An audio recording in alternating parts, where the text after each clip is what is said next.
object the Hamas massacre. When? Which occurred on February 2nd, my birthday, 1982. 1982. Yeah. So 30 years after our organization Oh, was made legal by your government, and after nonetheless, your unorthodox organization still at this time is declared a non-violent, non-terrorist organization. Yet 1,000 Syrian soldiers who was ordered to quell a revolt by your organization were killed by members of the Muslim Brotherhood. So when you tell me that there's a non-violent organization, I'd like you to explain to me how these. I think we have to put that instance in its proper historical context. In 1954, our organization, the Muslim Brotherhood, was made illegal by Egypt. What followed that was a period of mass imprisonment, torture, and killing by the government. And when viewed in that context of horrific sort of, when you view certain sects of our organization as people who have suffered horrific tragedies, especially in your jails, I think that type of violence is almost expected. Yeah, most historians agree that modern Islamic extremism comes from Wahhabism, not from the Muslim Brotherhood. The Muslim Brotherhood is simply a political party. Let me finish. It's simply a political party that is founded on 15 principles, some of which include basic civil rights, freedom of personal conviction, opinion, forming political parties, public gatherings, free and fair elections, all of which we do not get under the Egyptian government. And if America claims to be a country that promotes democracy, they're certainly not promoting it in Egypt.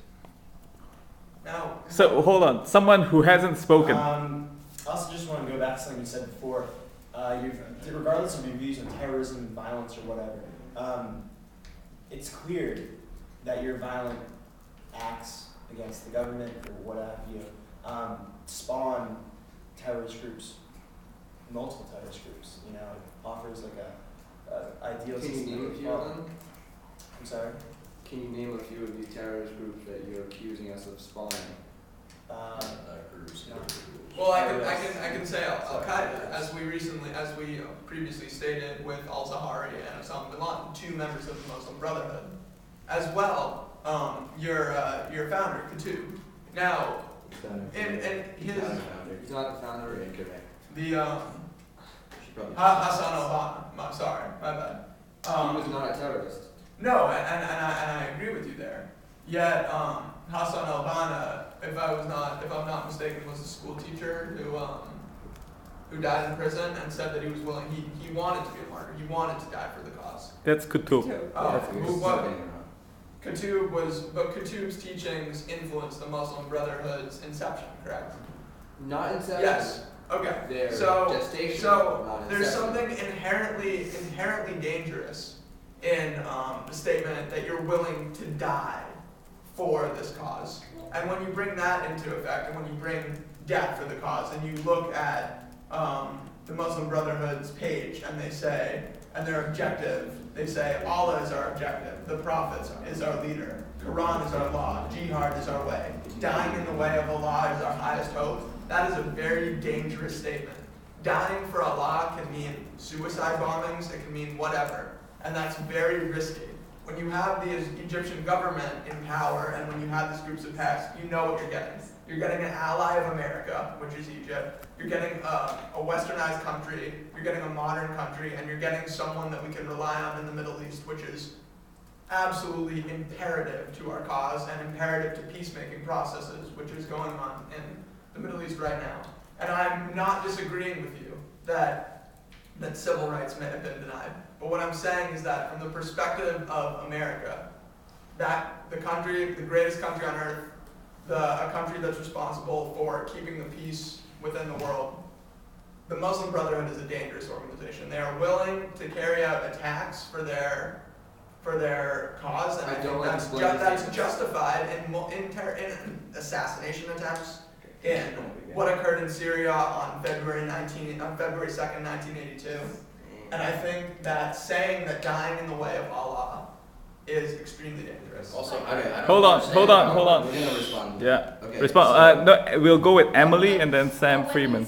But when you say that, like, die in the way of Allah, in no way are we saying that we want people to go and, like, blow up buildings. Like, there's different, like, each religion has, like, different, like, levels of extremism. And the fact that they're, like, every single religion has that. So the fact that there are different, like, people that are willing to go to that extent, we in no way support that. We in no way, like, can, like, say that, oh, yeah, go ahead. But, like, dying in the way of Allah isn't, we're not saying to go to extremes. Like, people may interpret it that way. Nor is jihad Okay. one of the 5 Cool. Okay, pillars so of I'm gonna to respond. justify a Okay, holy I'm war. gonna respond now. So I'm sure the Americans know about the American Revolution, where you were freed from the British.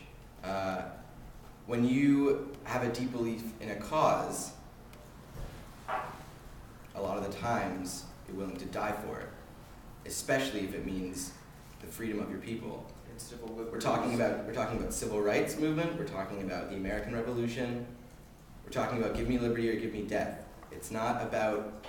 It has nothing to do with religion. It simply has to do with the fundamental belief in feeling like your voice is not heard. And I think that for America's position right now in the Middle East, it's absolutely essential that they realize that their own hypocrisy in the Middle East is what's causing the main downfall of the view of the West. And if they continue to promote democracy and these Western ideals that are supposed to be so highly valued, and then they're not allowing democratic elections, they're not allowing Palestinians in Israel to even have a say in the vote. And you know that if Palestinians were allowed to vote, that there would be a Palestinian state in Israel, not a Jewish state. So I think that America needs to, number one, actually start doing what they're saying they're going to do, and I think that includes true and fair democratic elections. Yeah, basically now is the time for a clear message, because your success in the world hinges on your adherence and your promotion of democracy. And Roland. I just don't understand how the Muslim Brothers can hold any political merit when Hassan al-Banna said, if you rise against us or stand in the path of our message, then we are permitted by God to defend ourselves against your injustice. By nature, your religion and your political party is inherently violent. Defend. I don't understand why a government wouldn't stand up to you. wait, If you're attacking the peace, I don't understand why Defend. a government wouldn't stand up against He that. said defend. I think there's Okay, something. and- Okay, hold on. John and then And Becca. also, Yeah, but and there's a to- point about That's and maybe- Egyptian government. Hold on.